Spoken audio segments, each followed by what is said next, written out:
So I am fresh out of a 10-day silent meditation retreat, which I chose to do for my 24th birthday, which was just last week on April 17th.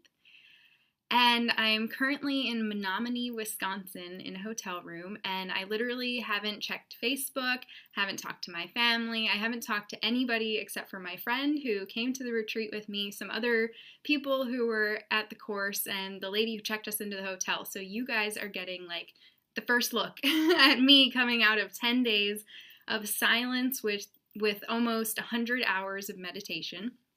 And wow, where do I even begin? I guess I'll begin with, what is it? So the course is called Vipassana, and Vipassana is a meditation technique that was discovered by the Buddha about 2,500 years ago in India. And it encourages us to observe the sensations in our body in the present moment in order to liberate ourselves from the misery and suffering that's brought on by cravings and aversions. It's a sort of mental surgery. It is not for the faint-hearted. It's challenging, but was definitely worth it. I'm so glad that I did it.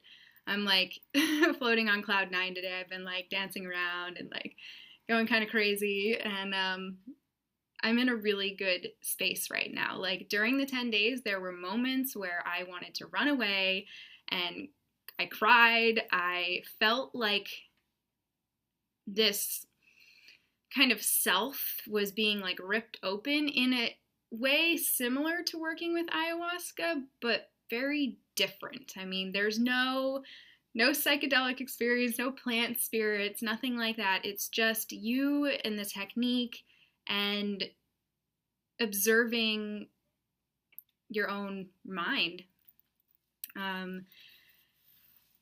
So I'm just going to give a little bit of background about what Vipassana is and some things that I took away from it. And I'm just going to keep the video pretty short because, I'm ready to get back out there into the world. So it's thought in Buddhism that cravings and aversions are what lead to our misery and suffering as humans.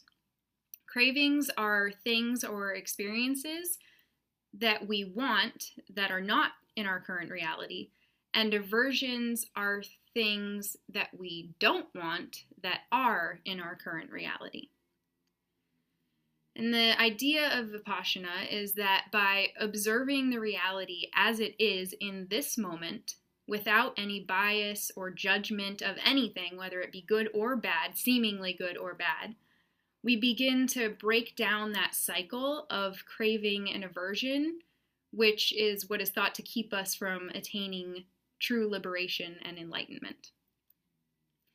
And there's 3 trainings in Vipassana, and each training kind of has sub-parts or subcategories to it, which I won't get into. I'm not going to get into all the details, but the three trainings themselves, the first one is called Sila, and that is morality, and that includes things like don't kill any beings, don't lie, don't steal, things like that.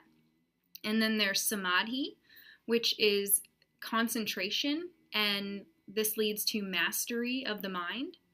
And then there's Panya, which is wisdom, and is insight, which purifies the mind. And the 10-day course that we just completed leads you through this process, and it includes all of this and includes other things as well. And it starts with observing the breath, and it's a technique called Anapana meditation. So you just observe the breath. You don't try to manipulate it at all. You just observe it as it is. If it's shallow, it's shallow. If it's deep, it's deep. And you just observe it for the first 3 days. And then on the 4th day, you're introduced to the technique of Vipassana. And this includes just running your awareness through every part of your body, and there's different techniques to kind of go along with it. And the idea is that when we observe the sensations of our body, from the densest and heaviest, the pain sensations, to the most light and subtle energies like the energy flow, and you actually begin to sense the biochemical reactions that are happening between the cells of your body at every moment. In every part of your body, there's always some sort of chemical reaction happening. So the idea is to train your mind to become sensitive enough to sense this, to be able to feel it. And when we observe these, the pain and the energy flow, or the light and the heavy, or the dense and the subtle, when we observe it with complete equanimity, so no judgment, no bias, nothing, we are actually training our mind to understand the concept of a law called anicca. And anicca is the law of impermanence. And when we begin to accept that no matter what is happening in our experience, it's always changing. Life is a cycle of birth and death. Things are always arising and passing away. And by accepting this reality of anicca, it frees us from the attachment, the cravings, and the aversion, which ultimately leads to the misery and suffering within our own mind. And I was really struggling. I had a lot of challenges. The whole experience was challenging. There were many moments of bliss as well, but overall it was very challenging. There were so many moments when I just wanted to run away and leave. And I'm really glad that I did this with one of my good friends, because having her there kept me motivated to stay. I was like, I can't run away. Like, she's here with me. We're in this together. And we pinky promised before we went, we're like, we're going to do this together. We're going to be here together at the end of the 10 days. So that was great. Although it was a whole nother challenge to not communicate with her at all for 10 days. I mean, like, we couldn't even make eye contact. I mean, we did a couple times. Don't tell anybody. But it's like, there's no communication with the people around you. You can talk with the assistant teacher if you need to sometimes, or there's like a manager who can help with like housekeeping stuff if you have a problem with food or whatever. But you don't interact with the other meditators. And there were about 30 of us, the men and the women, and we're all completely separate. The only time we even met with the men was in the meditation hall, but we were on separate sides. So they sleep in different areas, they eat in different areas. It's completely separate. And the idea is to keep us from being distracted as much as possible.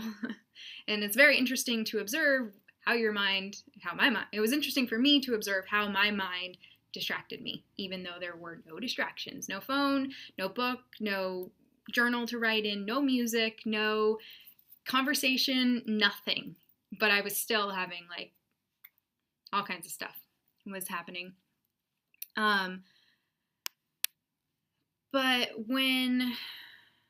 So it was really challenging for me.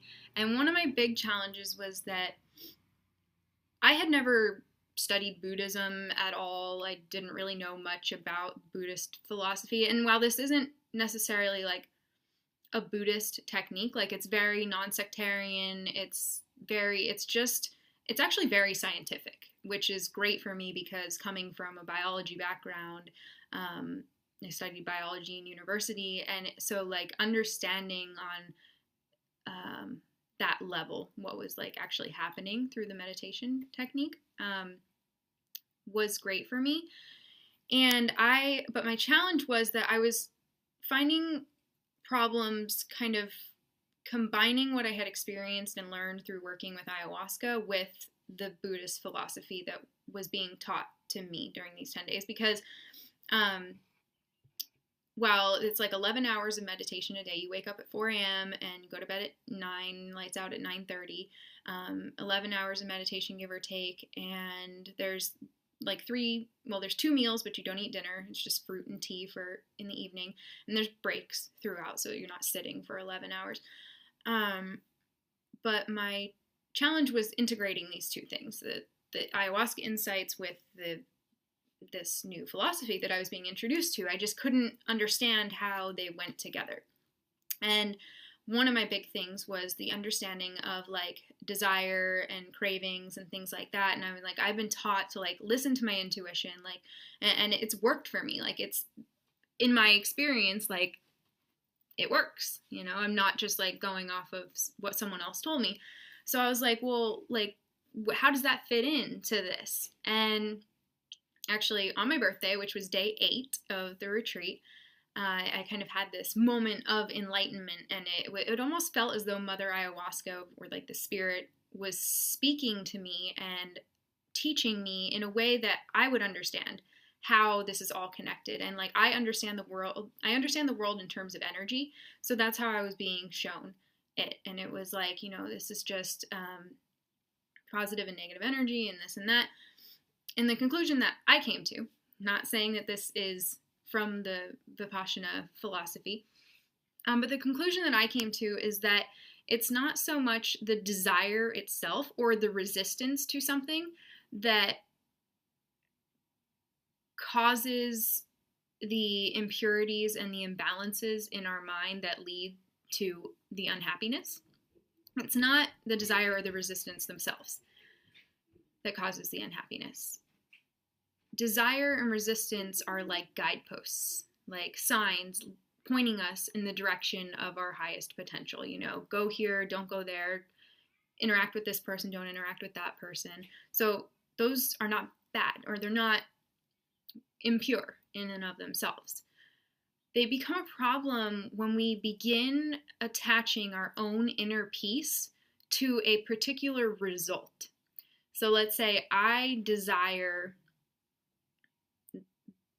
this amount of money to have this experience. But if I base my own peace and happiness on it unfolding this way, and it doesn't, then I have inner turmoil because I had expectations and they weren't met, and now it's a problem. So it's when the desire or the resistance when the desire turns into craving, or when the resistance turns into an aversion, we stop accepting the reality as it is in this moment, because that's all there ever really is the moment that we're in. And we move out of the present moment into an illusion that was created by the mind about what should be. So it's okay to desire.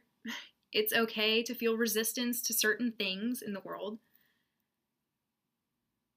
But to be objective and to be that silent observer of whatever is coming, whatever is going on, whether it be emotions or whether it be certain situations or circumstances in your life, to just say, okay, here it is, you know, it's not what I planned, but here it is, and then use that desire or that resistance to kind of guide you, but not get too attached to like, this is the way it must be. And this is the way it should be, and if it's not this way, then something's wrong. Because there's never anything wrong. It is always perfect, and it's always exactly what it needs to be. So stepping back and not being an active like participant in the play of life, and just being in the audience and just watching what's happening is so powerful. And I've talked about this in another video, in an ayahuasca ceremony, stepping back and being the observer, and it's in life too. And that was one of the biggest gifts that I can say coming fresh out of the retreat. I mean, I've been gone for like 3 hours, so it's things might change, and I'm sure I'll make another video based on my experience with continuing the Vipassana meditation. And in this moment, the biggest gift that I can think of that I received is the experiential wisdom that I am not my body and I am not my mind.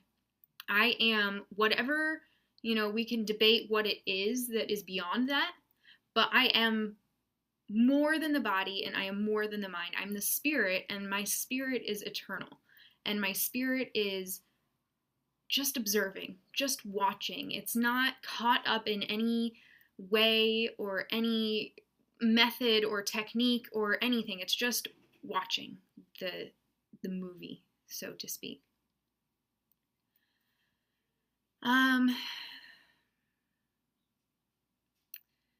Yeah, it was, like I said, it was challenging.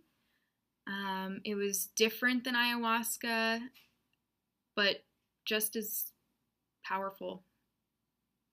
I mean, it's hard to compare because they're two different things. But I thought it was interesting because when I first heard about Vipassana, like a little over a year ago, I was living in Amsterdam, and I had no desire to do it. But I was really drawn to ayahuasca. And the guy that I was dating at the time, he had no desire to do ayahuasca, but was really drawn to Vipassana. And there's people that I meet, like people who drink ayahuasca regularly, and they're like, oh, I would never do Vipassana. And then people who do Vipassana, and they're like, I don't know about that whole ayahuasca thing. So it's just kind of interesting how we all have our own, we just have our own way, and sometimes we feel called to something and sometimes we don't. And when I first heard about Vipassana, I did not feel the call at all. With ayahuasca, it was from the beginning. I was like, yes, this is for me. But it wasn't until I was in Peru and people kept talking about it. I met people again and again who had experienced Vipassana, who had sat the 10-day course, and they had great things to say about it. And I love the philosophy or not so much the philosophy, but just the way that the Vipassana centers are run it's all based on donation. So I didn't pay anything to go to this retreat, to this course, to take this course. Someone who had been there before, who was an old student, made a contribution, made a donation because they found their experience so powerful that they wanted someone else to experience it. So now that I'm an old student and I've experienced it, I'm going to make a donation so that someone in the future can have this experience. And I think that's amazing.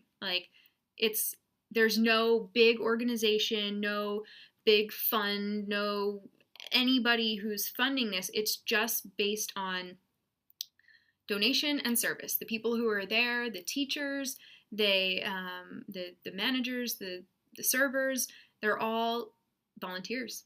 And I think that's so beautiful. I think it's such a beautiful example of what humanity is capable of. And it's just so, so inspiring for me. And the initial teacher, so Vipassana was discovered by the Buddha, who's on my shirt.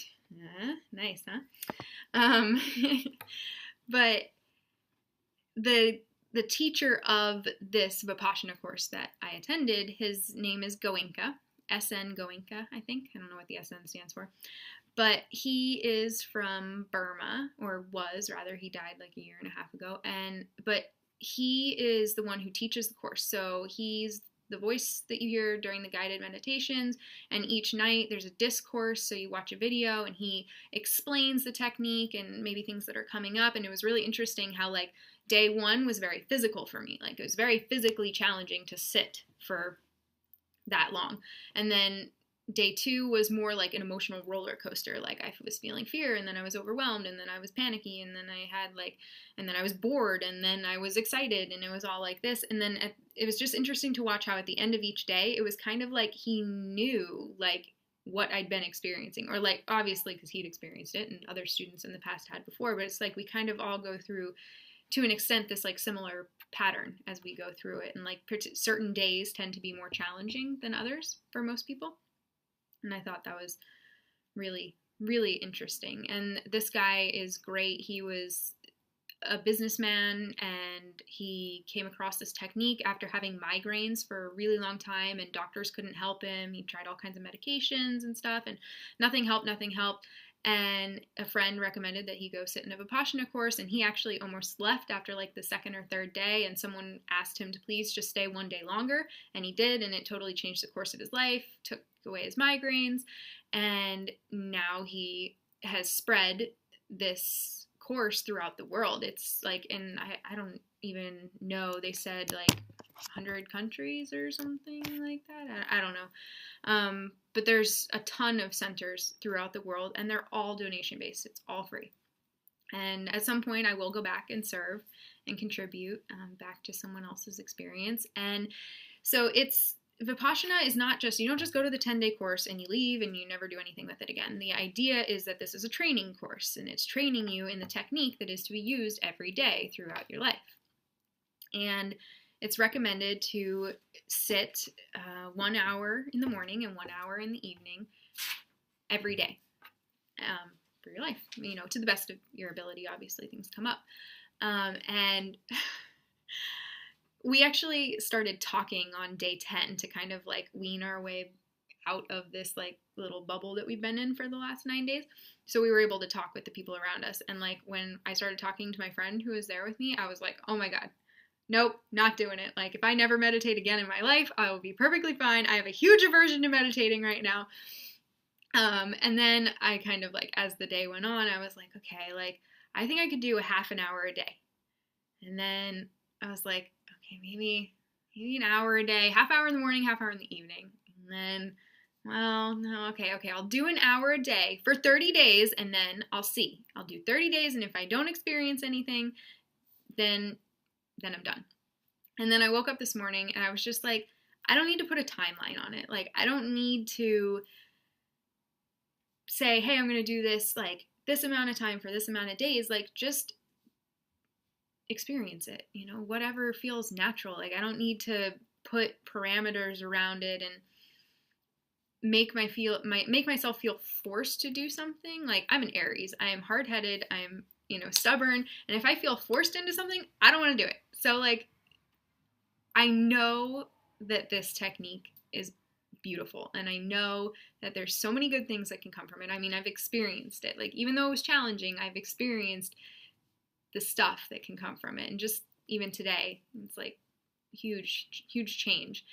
And so to just go with the flow, to just let it happen. And on the days that it doesn't happen, don't be attached, don't feel bad because I didn't get to sit in an hour of meditation today, or because I didn't feel like doing it today, whatever. Like, just let it be what it is, accept the reality of what is.